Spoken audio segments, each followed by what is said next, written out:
Hello friends, good morning. आप सब कैसे हैं?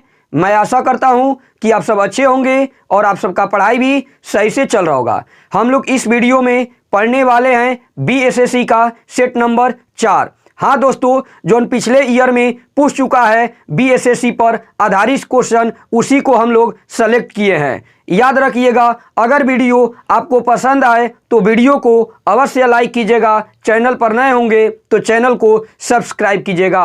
हाँ, चलिए वीडियो को स्टार्ट करते हैं। देखिए, ये बीएसएससी जिसमें सीजीएल का पोस्ट होता है, ये आज का सेट नंबर जो 4 होगा। चलिए क्वेश्चन नंबर फर्स्ट को देखते हैं। क्वेश्चन नंबर फर्स्ट, निप्पॉन किसका नया नाम है? ऑप्शन ए है हांगकांग, ऑप्शन बी है जापान, ऑप्शन सी है मकाऊ, ऑप्शन डी है ताइवान।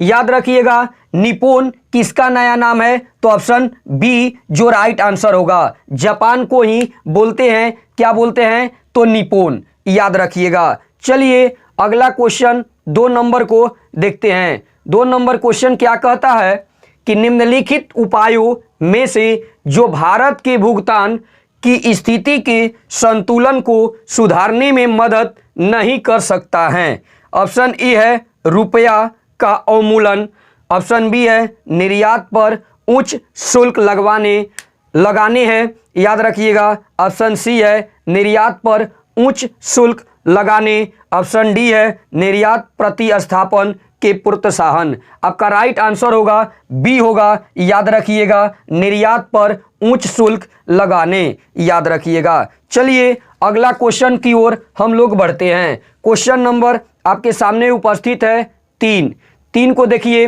क्या बोला। 3 कि किस सुल्तान को खलीफा से समान बन प्राप्त हुआ था? याद रखिएगा, ध्यान से सुनिए, किस सुल्तान को खलीफा से समान बन प्राप्त हुआ था? ऑप्शन ए है अलाउद्दीन खिलजी को, ऑप्शन बी है इल्तुतमिश को, ऑप्शन सी है बलबन को, ऑप्शन डी है कुतुबुद्दीन ऐबक को। आपका राइट आंसर होगा बी होगा। राइट आंसर इल्तुतमिश को ही बोला जाता है। चलिए अगला क्वेश्चन है, देखते हैं। क्वेश्चन नंबर आपके सामने उपस्थित है। कौन क्वेश्चन? तो चौथा क्वेश्चन आपके सामने उपस्थित है। देखिए चौथा क्वेश्चन, निम्नलिखित में से कौन सी रेखा 2 देशों के बीच सीमांकन रेखा नहीं होती? याद रखिएगा, निम्नलिखित में से कौन सी रेखा 2 देशों के बीच सीमांकन रेखा नहीं होती? ये क्वेश्चन कई बार एग्जाम में पूछ चुका है। रेलवे ग्रुप डी में ये क्वेश्चन आया हुआ है। याद रखिएगा, ऑप्शन ए होगा अंतर्राष्ट्रीय दिनांक रेखा, ऑप्शन बी होगा मैकमोहन रेखा, ऑप्शन सी है रेड क्लिफ रेखा, ऑप्शन डी है सुरेंद्र रेखा। आपका राइट आंसर होगा ए जो है अंतर्राष्ट्रीय दिनांक रेखा, जो क्या करता है कि देशों के बीच सीमांकन रेखा नहीं होती है। क्वेश्चन नंबर 5, भारतीय संविधान की 8वीं अनुसूची में निम्नलिखित में से कौन सी भाषा विनिर्दिष्ट नहीं है? ऑप्शन ए है उर्दू, ऑप्शन बी है अंग्रेजी, ऑप्शन सी है सिंधी, ऑप्शन डी है संस्कृति। इसका राइट आंसर होगा, याद रखिएगा, 8वीं अनुसूची के अंतर्गत नहीं है, तो याद रखिएगा बी है जो अंग्रेजी भाषा है। चलिए आगे की ओर हम लोग बढ़ते हैं। अगला क्वेश्चन को देखते हैं। क्वेश्चन नंबर आपके सामने उपस्थित है 6। कौन क्वेश्चन? तो 6 नंबर। देखिए 6 नंबर क्या कहा कि भारत के किस राज्य की क्षेत्रफल एवं जनसंख्या की दृष्टि से समान रैंकिंग स्थित है? ऑप्शन ए है मणिपुर, ऑप्शन बी है नागालैंड, ऑप्शन सी है मेघालय, ऑप्शन डी है गुजरात। आपका राइट आंसर होगा बी होगा जो नागालैंड है। क्वेश्चन नंबर 7, पृथ्वी का आकार है। ये एग्जाम में क्वेश्चन कई बार पूछ चुका है। जो 7 नंबर है, कौन? तो पृथ्वी का आकार कैसा होता है? एसएससी में भी पूछा है और रेलवे में भी पूछा है। ये क्वेश्चन बहुत बार आ चुका है। याद रखिएगा, पृथ्वी का आकार कैसा होता है भाई? ऑप्शन ए है गोलाकार, ऑप्शन बी है वृत्ताकार, ऑप्शन सी है चतुष्फलकीय, ऑप्शन डी है जियोड। याद रखिएगा 7 नंबर का राइट आंसर है जियोड होता है, याद रखिएगा। चलिए आगे क्वेश्चन नंबर देखते हैं। क्वेश्चन नंबर आपके सामने उपस्थित है 8। कौन क्वेश्चन? तो 8। विच्छेदक नदी के घुमाव में बनी झील को क्या कहते हैं? विच्छेदक नदी के घुमाव में बनी झील को क्या कहते हैं? ऑप्शन ए है प्लेया झील, ऑप्शन बी है उल्का मय झील, ऑप्शन सी है ऑक्स वो झील, ऑप्शन डी है कटोराकार झील। कटोराकार झील है, याद रखिएगा। इसका राइट आंसर होगा क्या होगा? तो सी होगा, जो राइट आंसर है ऑक्स वो झील होगा। Question number 9। झील अथवा तालाब के सतह जल पर पादप पलवक के तेजी से बढ़ने वाले पुंज को क्या कहते हैं? ऑप्शन ए है सुपोषण, ऑप्शन बी है जल प्रस्फुटन, ऑप्शन सी है जल प्रदूषण, ऑप्शन डी है जल संबुल। याद रखिएगा इसका राइट आंसर होगा ए होगा, जो सुपोषण होगा। Question number 10। पोतभंजक उद्योग में भारत का कौन सा राज्य अग्रणी है? ऑप्शन ए है तमिलनाडु, ऑप्शन बी है महाराष्ट्र, ऑप्शन सी है गुजरात, ऑप्शन डी है पश्चिम बंगाल। इसका राइट आंसर होगा सी होगा, जो गुजरात है। चलिए आगे हम लोग बढ़ते हैं। Question number 11। कौन क्वेश्चन? तो 11। देखिए 11 क्या बोला? जब मार्गरेट क्या है? जब मार्गरेट थैचर प्रधानमंत्री थी उस समय किस देश के साथ ब्रिटेन ने फॉकलैंड द्वीप पर नियंत्रण प्राप्त करने के लिए युद्ध लड़ा? ऑप्शन ए है चिली, ऑप्शन बी है अर्जेंटीना, ऑप्शन सी है ब्राज़ील, ऑप्शन डी है, याद रखिएगा, उपयुक्त में से कोई नहीं। इसका राइट आंसर होगा क्या होगा? तो याद रखिएगा बी होगा, अर्जेंटीना। Question number 12। निम्नलिखित का मिलान कीजिए। ऑप्शन ए होगा इसका राइट आंसर होगा। याद रखिएगा चालुक्य जो होगा, याद रखिए ये वातपी होगा, चालुक्य का वातपी होगा। दूसरा है होयसाला, होयसाला की चौथा होगा, याद रखिएगा द्वार समुद्र। तीसरा होगा राष्ट्रकूट, राष्ट्रकूट का होगा ऑप्शन ए, जो फर्स्ट नंबर है, याद रखिएगा मलखेड़। ऑप्शन 4 का होगा काकतिया, काकतिया का वारंगल होगा। चलिए अगला क्वेश्चन की ओर हम लोग बढ़ते हैं। क्वेश्चन नंबर आपके सामने उपस्थित है 13। कौन क्वेश्चन? तो 13 को देखते हैं कि देखिए 13 क्या बोला। महात्मा गांधी की विश्व में सबसे लंबी मूर्ति कहाँ है? महात्मा गांधी की विश्व में सबसे लंबी मूर्ति कहाँ है? बिहार एसएससी में कई बार पूछ चुका है, याद रखिएगा। ऑप्शन ए है चंपारण में, ऑप्शन बी है पटना में, ऑप्शन सी है लखनऊ में, ऑप्शन डी है राजकोट में। आपका राइट आंसर होगा पटना में है, जो पटना गांधी मैदान में मूर्ति बनाया गया है। किनका? तो महात्मा गांधी जी का, याद रखिएगा। चलिए अगला क्वेश्चन की ओर हम लोग बढ़ते हैं।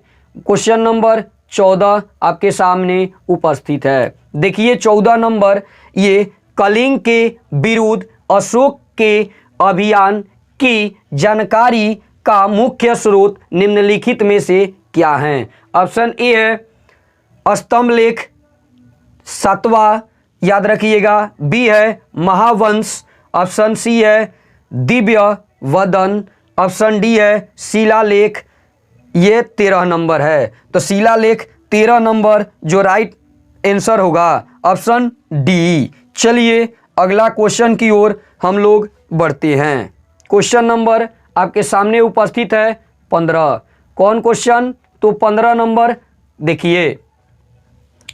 15 नंबर, गांधी जी की नया सीता की अवधारणा। ध्यान से सुनिएगा, गांधी जी की नया सीता की अवधारणा, याद रखिएगा। ऑप्शन ए है संपत्ति के निजी स्वामित्व के अधिकार को स्वीकार करती है। ऑप्शन बी है पूंजीवादी समाज को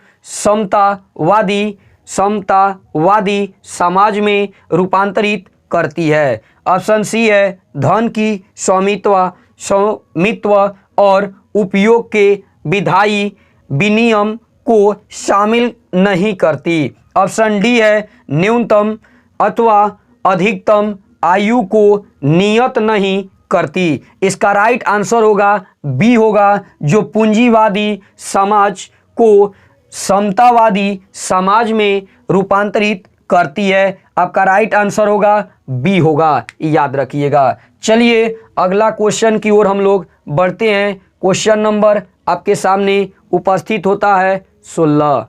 कौन क्वेश्चन? तो 16 नंबर क्वेश्चन आपके सामने उपस्थित है। देखिए क्वेश्चन नंबर 16 को। 16 क्या बोला? निम्नलिखित में से किस राज्य ने नीम वृक्ष को राज वृक्ष अंगीकार किया है? ध्यान से क्वेश्चन को समझिएगा। नीम जो वृक्ष है, नीम का पौधा, कौन राज्य वृक्ष अंगीकार किया है? ऑप्शन ए है महाराष्ट्र, ऑप्शन बी है तमिलनाडु, ऑप्शन सी है केरल, ऑप्शन डी है आंध्र प्रदेश। इसका राइट आंसर होगा आंध्र प्रदेश नीम वृक्ष को अंगीकार स्वीकार किया है, याद रखिएगा। चलिए अगला क्वेश्चन की ओर हम लोग बढ़ते हैं। क्वेश्चन नंबर आपके सामने उपस्थित है 17। कौन क्वेश्चन? तो 17 नंबर क्वेश्चन। देखिए 17, समोच्च रेखा समान के स्थलों को जोड़ने वाली काल्पनिक रेखा है। ऑप्शन ए है बारिश, ऑप्शन बी है आर्द्रता, ऑप्शन सी है उच्चता, ऑप्शन डी है तापमान। इसका राइट आंसर होगा सी होगा, यानी उच्चता, याद रखिएगा। चलिए अगला क्वेश्चन की ओर हम लोग बढ़ते हैं। क्वेश्चन नंबर आपके सामने उपस्थित है 18। कौन क्वेश्चन? तो याद रखिएगा 18 को देखते हैं। भ्रष्टाचार को नियंत्रित करने के लिए भारत सरकार का संगठन है। भ्रष्टाचार को नियंत्रित करने के लिए भारत सरकार का संगठन है। ऑप्शन ए है केंद्रीय सतर्कता आयोग, ऑप्शन बी है सुप्रीम कोर्ट, ऑप्शन सी है केंद्रीय जांच ब्यूरो, ऑप्शन डी है नौकरशाही। आपका राइट आंसर होगा ए होगा, केंद्रीय सतर्कता आयोग के द्वारा होता है। चलिए अगला क्वेश्चन की ओर हम लोग बढ़ते हैं। क्वेश्चन नंबर 19 क्या बोलता है कि वह कौन सा मुख्य कारक था जिससे शहरीकरण के स्वरूप पर गहरा प्रभाव पड़ा है? याद रखिएगा, वह कौन सा मुख्य कारक था जिससे शहरीकरण के स्वरूप पर गहरा प्रभाव पड़ा था? ऑप्शन ए है औद्योगिकीकरण, ऑप्शन बी है आधुनिकीकरण, ऑप्शन सी है वैश्वीकरण, ऑप्शन डी है उदारीकरण। याद रखिएगा, आपका राइट आंसर होगा ए होगा, औद्योगिकीकरण, याद रखिएगा। चलिए अगला क्वेश्चन की ओर हम लोग बढ़ते हैं। क्वेश्चन नंबर आपके सामने उपस्थित है 20। कौन है? तो 20। भारतीय संविधान के किस अनुच्छेद में सरकारी रोजगार में नागरिकों के लिए समान अवसरों का प्रावधान है? ध्यान से क्वेश्चन को देखिएगा। भारतीय संविधान के किस अनुच्छेद में सरकारी रोजगार में नागरिकों के लिए समान अवसरों का प्रावधान है? ऑप्शन ए है अनुच्छेद 22, ऑप्शन बी है अनुच्छेद 16, ऑप्शन सी है अनुच्छेद 20, ऑप्शन डी है अनुच्छेद 25। आपका राइट आंसर होगा, याद रखिएगा, रोजगार से है 16 नंबर अनुच्छेद, जो राइट आंसर होगा। चलिए अगला क्वेश्चन की ओर हम लोग बढ़ते हैं। क्वेश्चन नंबर आपके सामने उपस्थित है कौन? तो 21। कौन क्वेश्चन? तो 21 नंबर क्वेश्चन आपके सामने उपस्थित है। बलुई पत्थर किसमें रूपांतरित हो जाता है? बलुई पत्थर किसमें रूपांतरित हो जाता है? ऑप्शन ए है सेल खड़ी, ऑप्शन बी है स्लेट, ऑप्शन सी है क्वार्ट्ज, ऑप्शन डी है मार्बल। आपका राइट आंसर होगा सी होगा, जो क्वार्ट्ज होता है, याद रखिएगा। चलिए अगला क्वेश्चन की ओर बढ़ते हैं। क्वेश्चन नंबर आपके सामने उपस्थित है कौन, तो 22 नंबर क्वेश्चन है। देखिए, कर्क रेखा किस राज्य से होकर नहीं गुजरती है? कर्क रेखा किस राज्य से होकर नहीं गुजरती है? ऑप्शन ए है राजस्थान, ऑप्शन बी है सीतागढ़, कौन है सीतागढ़, ऑप्शन सी है उड़ीसा, ऑप्शन डी है छत्तीसगढ़ होगा, याद रखिएगा। क्या होगा? छत्तीसगढ़। यहाँ पर क्योंकि मिस्टेक से छूट गया है टाइपिंग करने में, याद रखिएगा। राजस्थान ऑप्शन ए है, बी है छत्तीसगढ़, ऑप्शन सी है उड़ीसा, ऑप्शन डी है त्रिपुरा। आपका राइट आंसर होगा सी होगा, जो उड़ीसा से होकर नहीं गुजरता। कौन? तो कर्क रेखा। चलिए अगला क्वेश्चन की ओर हम लोग बढ़ते हैं। क्वेश्चन नंबर आपके सामने उपस्थित है 23। कौन क्वेश्चन? तो 23 नंबर क्वेश्चन। 23 नंबर क्वेश्चन क्या कहता है? देखिए, निम्नलिखित में से क्या लोकतांत्रिक स्थिति के प्रतिकूल हैं? निम्नलिखित में से क्या लोकतांत्रिक स्थिति के प्रतिकूल हैं? ऑप्शन ए है तानाशाही, ऑप्शन बी है गणतंत्र, ऑप्शन सी है समाजवाद, ऑप्शन डी है राजतंत्र। इसका राइट आंसर होगा ऑप्शन ए होगा, जो तानाशाही होगा, ऑप्शन ए। चलिए अगला क्वेश्चन की ओर हम लोग बढ़ते हैं। क्वेश्चन नंबर आपके सामने उपस्थित है 24। कौन क्वेश्चन? तो 24 नंबर क्वेश्चन आपके सामने उपस्थित है। निम्नलिखित में से क्या पूंजी का कार्य मंडल नहीं है? निम्नलिखित में से क्या पूंजी का कार्यमंडल नहीं है? ऑप्शन ए है मूल्य अंतरण, ऑप्शन बी है मूल्य संग्रह, ऑप्शन सी है कीमत स्थिरीकरण, ऑप्शन डी है मूल्य मापन। इसका राइट आंसर होगा, याद रखिएगा, सी होगा। क्या होगा? तो कीमत स्थिरीकरण, इसका राइट आंसर होगा। चलिए अगला क्वेश्चन की ओर हम लोग बढ़ते हैं। Question number 25। कौन है? तो क्वेश्चन नंबर 25। देखिए क्वेश्चन नंबर 25 क्या बोलता है कि नीलगिरी पहाड़ियाँ किस राज्य में स्थित है? नीलगिरी पहाड़ियाँ किस राज्य में स्थित है? तो ऑप्शन ए है बिहार में, ऑप्शन बी है उत्तर प्रदेश में, ऑप्शन सी है मध्य प्रदेश में, ऑप्शन डी है तमिलनाडु में। इसका राइट आंसर होगा ये डी होगा, जो तमिलनाडु में स्थित है नीलगिरी पहाड़ी, याद रखिएगा। चलिए आगे की ओर हम लोग बढ़ते हैं। Question number 26। कौन है क्वेश्चन? तो 26। ये बंद अर्थव्यवस्था का क्या अर्थ है? बंद अर्थव्यवस्था का क्या अर्थ है? ऑप्शन ए है सरकारी क्षेत्र के लिए कोई प्रावधान न हो, ऑप्शन बी है निजी क्षेत्र के लिए कोई प्रावधान न हो, ऑप्शन सी है आर्थिक नीति सुपरिभाषित न हो, याद रखिएगा डी है ऐसा देश जिसमें कोई आयात एवं निर्यात न हो, उसी को क्या बोलते हैं? बंद अर्थव्यवस्था, जिसमें यात और निर्यात न हो। ये क्वेश्चन रिपीटेड है, याद रखिएगा। पिछले सेट में भी ये क्वेश्चन आ चुका है, याद रखिएगा। ये क्वेश्चन को ये याद कर लीजिएगा बहुत अच्छे तरह से, बहुत बार क्वेश्चन आ चुका है एग्जाम में। ये क्या होता है? ऑप्शन डी आपका राइट आंसर है। अगला क्वेश्चन 27 नंबर है। 27 नंबर क्वेश्चन देखिए क्या बोला।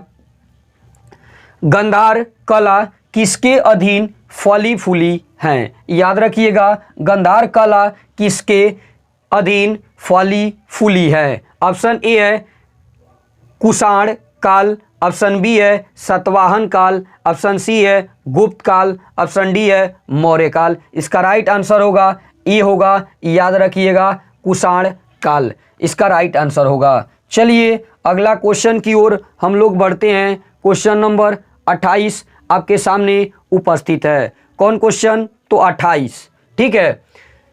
संतुलन स्तर स्थिति में क्या बोला है? संतुलन स्तर स्थिति में क्या होता है भाई? ऑप्शन ए है उद्योग दीर्घ अवधि में साम्यावस्था में होता है। ऑप्शन बी है उत्पादकों को न्यूनतम हानि होती है। ऑप्शन सी है विक्रेता अधिकतम लाभ अर्जित करता है। ऑप्शन डी है फर्म शून्य तथा स्थिति में होती है। ऑप्शन डी होगा जो राइट आंसर है। क्या होता है? तो फर्म शून्य और लाभ स्थिति में होती है, याद रखिएगा। उसी को संतुलन के नाम से जाना जाता है। चलिए अगला क्वेश्चन की ओर बढ़ते हैं। क्वेश्चन नंबर 29 आपके सामने उपस्थित है। 29 देखिए, जहां कोई कानून नहीं होता वहां कोई स्वतंत्रता नहीं होती, यह किसने कहा था? ऑप्शन ए है बेथम, ऑप्शन बी है लेनिन, ऑप्शन सी है मार्क्स, ऑप्शन डी है लॉक। आपका राइट आंसर होगा ये डी होगा, लॉक, याद रखिएगा। चलिए अगला क्वेश्चन की ओर हम लोग बढ़ते हैं। इसका राइट आंसर होगा डी, याद रखिएगा, लॉक।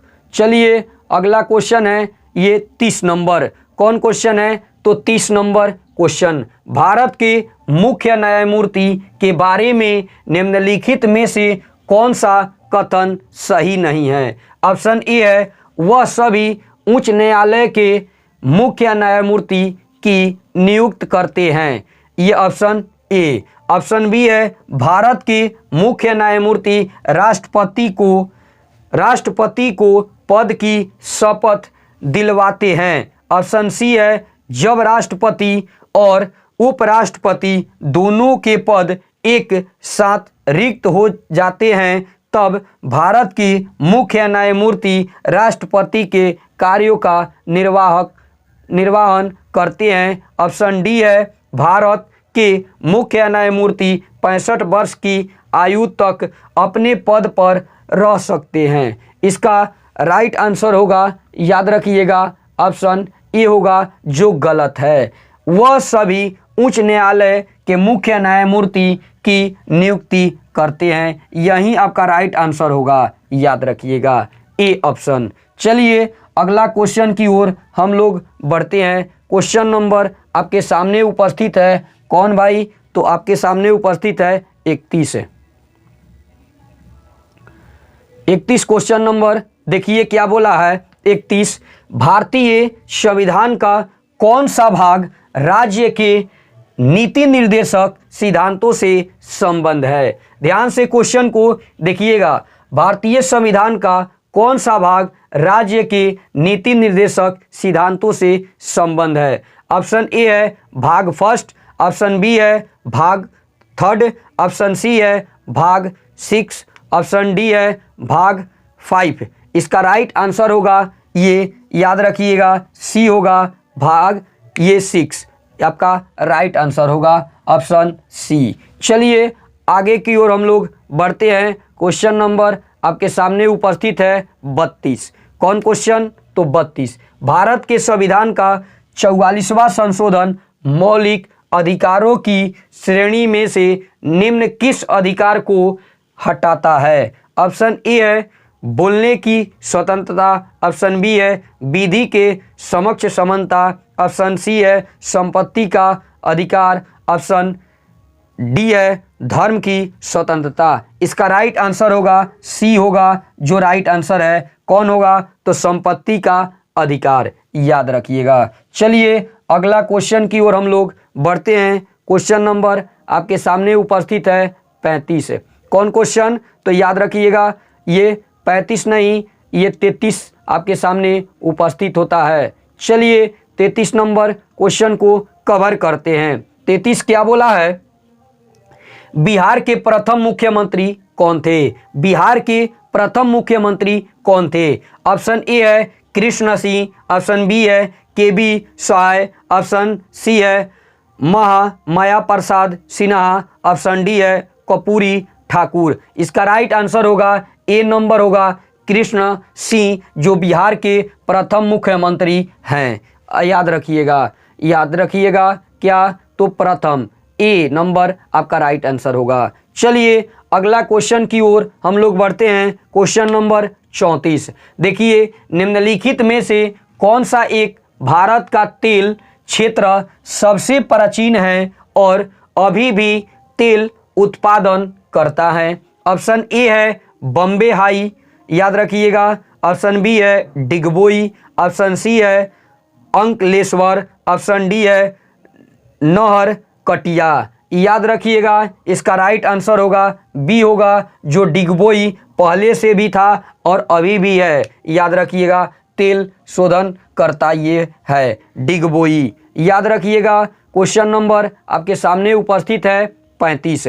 कौन है? तो 35 उत्तराखंड, उत्तर प्रदेश, बिहार, पश्चिम बंगाल और सिक्किम की सीमाएं किस देश से मिलती हैं? ऑप्शन ए है चीन, ऑप्शन बी है नेपाल, ऑप्शन सी है भूटान, ऑप्शन डी है म्यांमार। आपका राइट आंसर होगा बी है, जो नेपाल से साझा करती है। चलिए अगला क्वेश्चन की ओर हम लोग बढ़ते हैं। क्वेश्चन नंबर 35 हो गया, तो 36 आपके सामने है। देखिए 36 क्या बोलता है कि भारत में पहली रेलवे टर्मिनल्स कौन सी थी? ऑप्शन ए है बांद्रा टर्मिनल्स, ऑप्शन बी है बोरो बंदर टर्मिनल्स, ऑप्शन सी है Chhatrapati Shivaji terminals, option D है थाड़े रेलवे स्टेशन। आपका राइट आंसर होगा बी होगा, बोरो बंदर रेलवे टर्मिनल्स। ऑप्शन बी होगा जो राइट आंसर होगा। चलिए अगला क्वेश्चन की ओर बढ़ते हैं। क्वेश्चन नंबर 37 आपके सामने उपस्थित है। राज्यसभा का पदेन अध्यक्ष कौन होता है? ऑप्शन ए है राष्ट्रपति, ऑप्शन बी है उपराष्ट्रपति, ऑप्शन सी है संसदीय मामलों के मंत्री, ऑप्शन डी है विपक्षी दल का नेता। आपका राइट आंसर होगा बी होगा, जो उपराष्ट्रपति राज्यसभा का पदेन अध्यक्ष होता है। याद रखिएगा। चलिए अगला क्वेश्चन है 38। कौन है? तो 38 क्वेश्चन देखिए क्या बोला है। गढ़वाल, क्या बोला है? गढ़वाल वंशीय शासकों द्वारा बिहार में तुरुस्क दंड, क्या है? तुरुस्क दंड की वसूली की चर्चा एक अभिलेख में मिलती है किसकी इसकी प्राप्ति हुई है? ध्यान से सुनिएगा। गढ़वाल वंशीय शासकों द्वारा बिहार में तुरुस्क दंड की वसूली की चर्चा एक अभिलेख में मिलती है, इसकी प्राप्ति हुई। ऑप्शन ए है गया में, ऑप्शन बी है मनेर में, ऑप्शन सी है मुंगेर में, ऑप्शन डी है पटना में। इसका राइट आंसर होगा सी होगा, मुंगेर में। क्वेश्चन नंबर 39 FDI का मतलब है, क्या बोला? तो FDI का मतलब है, ऑप्शन ए है फॉरेन डायरेक्टर इन्वेस्टमेंट। याद रखिएगा। ऑप्शन बी है foreign direct investment, option C है fair deal investment, option D है फैमिली डायरेक्ट इन्वेस्टमेंट। आपका राइट आंसर होगा बी होगा, ऑप्शन जो राइट आंसर है। कौन है? तो फॉरेन डायरेक्ट इन्वेस्टमेंट इसका राइट आंसर है। चलिए अगला क्वेश्चन की ओर हम लोग बढ़ते हैं। क्वेश्चन नंबर आपके सामने उपस्थित है 40 है। देखिए दक्षिण पश्चिम मानसून के समय आर्द्र पवनें कहाँ बहती है? ऑप्शन ए है स्थल से समुद्र की ओर, ऑप्शन बी है समुद्र से स्थल की ओर। याद रखिएगा। ऑप्शन बी है पठार से मैदान की ओर, ऑप्शन सी है पठार से मैदान की ओर, ऑप्शन डी है पहाड़ी प्रदेशों की ओर। आपका राइट आंसर होगा बी होगा, जो समुद्र से स्थल की ओर बहती है। याद रखिएगा। चलिए अगला क्वेश्चन की ओर हम लोग बढ़ते हैं। क्वेश्चन नंबर यहाँ पर उपस्थित है 41। कौन क्वेश्चन है? तो 41 बिहार की किसी भी आंचलिक भाषा में निर्मित पहली फिल्म कौन थी? ऑप्शन ए है संतोषी माँ, ऑप्शन बी है ममता गावे गीत, ऑप्शन सी है हे गंगा मैया तो हे पियरी चढ़ाइबो, ऑप्शन डी है कन्यादान। आपका राइट आंसर होगा सी होगा हे गंगा मैया तो हे पियरी चढ़ाइबो। ये पहली फिल्म है, याद रखिएगा। चलिए अगला क्वेश्चन की ओर बढ़ते हैं। आपके सामने उपस्थित है 42। कौन क्वेश्चन? तो 42। क्वेश्चन नंबर 42 क्या कहता है, देखिए। बिहार राज्य के पश्चिमोत्तर कोने पर हिमालय की एक चोटी थी, इसे किस नाम से जाना जाता है? ऑप्शन ए है कैमूर की पहाड़ी, ऑप्शन बी है राजगीर की पहाड़ी, ऑप्शन सी है, याद रखिएगा, खड़गपुर की पहाड़ी, ऑप्शन डी है आपके पास उपस्थित है सोमेश्वर की पहाड़ी। आपका राइट आंसर होगा डी जो होगा सोमेश्वर की पहाड़ी स्थित है। चलिए अगला क्वेश्चन की ओर हम लोग बढ़ते हैं। क्वेश्चन नंबर आपके सामने उपस्थित है 43। कौन है? तो 43। ये देखिए 43, इसको कर लीजिएगा। कौन? तो 43 क्वेश्चन क्या बोला है, देखिए। बिहार में संपूर्ण क्रांति का आह्वान किसने किया है? ऑप्शन ए है लालू प्रसाद यादव, ऑप्शन बी है सहजानंद सरस्वती, ऑप्शन सी है जयप्रकाश नारायण, ऑप्शन डी है कर्पूर ठाकुर। आपका राइट आंसर होगा सी होगा, जो जयप्रकाश नारायण पहला वही क्रांतिकारी लेकर उठे थे। याद रखिएगा, आंदोलन ये बिहार के यही आंदोलन लेकर उठाते थे। याद रखिएगा, कौन? तो जयप्रकाश नारायण। चलिए अगला क्वेश्चन है 44। देखिए, जहांगीर का समकालीन वह इतिहासकार जिसने बिहार के पटना में अपनी प्रसिद्ध ग्रंथ दबिस्ताने मजाहिब की रचना की है। ऑप्शन ए है गुलाम हुसैन तबताबाई, ऑप्शन बी है सर सुल्तान अहमद, ऑप्शन सी है मोहसिन फानी, ऑप्शन डी है इत्क शान देहलवी। आपका राइट आंसर होगा सी होगा मोहसिन फानी। याद रखिएगा। चलिए अगला क्वेश्चन की ओर हम लोग बढ़ते हैं। क्वेश्चन नंबर आपके सामने उपस्थित है, कौन भाई? तो 45। क्वेश्चन नंबर 45 आपके सामने उपस्थित है। विष्णुपद मंदिर कहाँ स्थित है? ऑप्शन ए है गया में, ऑप्शन बी है वाराणसी में, ऑप्शन सी है राजगीर में, ऑप्शन डी है नालंदा में। ये विष्णुपद मंदिर याद रखिएगा गया में स्थित है। जो कहाँ पड़ता है भाई? तो बिहार में गया है। याद रखिएगा। चलिए अगला क्वेश्चन की ओर बढ़ते हैं। क्वेश्चन नंबर 46 आपके सामने उपस्थित है। कौन? तो 46। देखिए, बिहार के बोध गया में स्थित बोधि मंदिर विश्व विरासत घोषित किया गया है। कब घोषित किया गया था? ऑप्शन ए है 2002 ईस्वी में, ऑप्शन बी है 2003 ईस्वी में, ऑप्शन सी है 2004 ईस्वी में, ऑप्शन डी है 2005 ईस्वी में। याद रखिएगा, जो राइट आंसर होगा 2002 ईस्वी में बोध गया को ही क्या विश्व का विरासत घोषित किया गया था। चलिए अगला क्वेश्चन है आपके सामने 47। कौन क्वेश्चन? तो 47।